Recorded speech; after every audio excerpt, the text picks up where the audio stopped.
somebody call it bad bitch. Alright, officer, I need your help. This is how I type. This is how I type. What the f? My son put my underwear in my eyes. Oh god, no. Let me tell you a story. I always get head by my boyfriend Travis, and he used to pull my pants down and suck me off in front of my ex-girlfriend, Miss Jenkins. She was kind of a hot teacher. So one day, Miss Jenkins started taking my clothes off, and I was pissed and wanted to get revenge. So the next day, I hit Miss Jenkins with my car, and I laughed and said, ha ha. What the f are you talking about? I also used to get head by this guy named Trevor. He was tiny, so the next day, I hit Trevor with my car, and I laughed and said, ha ha. So what I did was I opened my backpack, and I decided to pull out my gun, and I fired at everybody, and I laughed and said, ha ha, and then I hung myself. So I guess the moral of this story is, this is how I type, this is how I type. Alright kids, you ready to tell some scary stories? I want to hear scary stories. I want to hear. So this one time, I was in school with this kid that his dad died in an accident, so we all used to make fun of him and say, ha ha. So the next day, I dared the kid to go touch my sketchy looking van, and the kid actually did it. So I kidnapped the kid, and I go back to my van, and I turn on some Bon Jovi, and I start putting my hands on the kid. And I'm singing while I'm strangling him, I'm singing, oh, we're halfway there. And then the kid dies, and I don't even care. So yeah, that's the scariest story I know. What the f*** is somebody call it? Are you Jesus?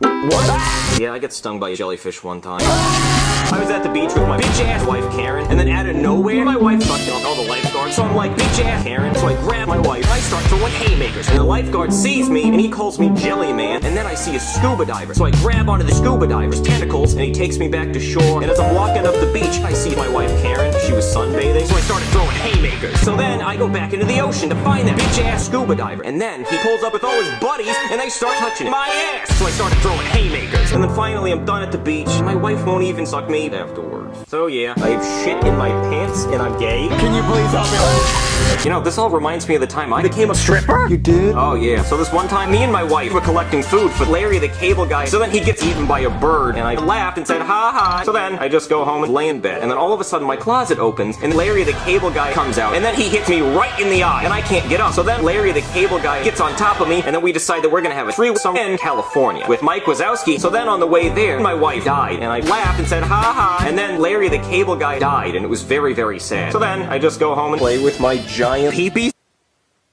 I think I'm gonna murder 26 people. Hey there. Your balls are showing.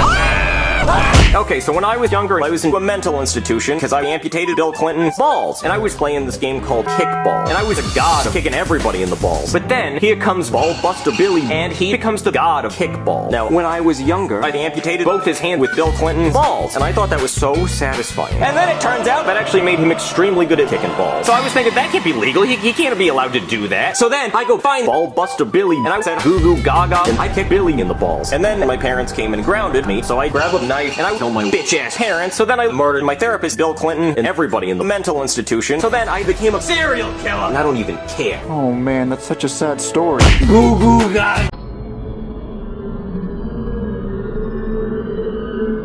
Hey there, you can see a Chinese. No! What's up, homie?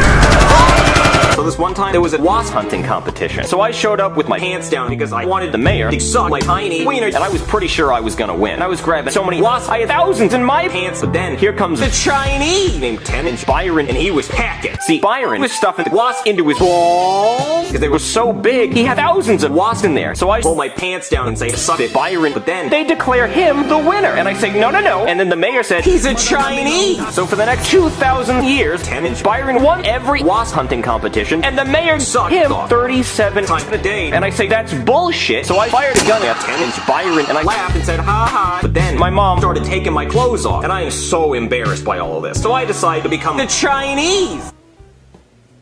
I'm gonna go.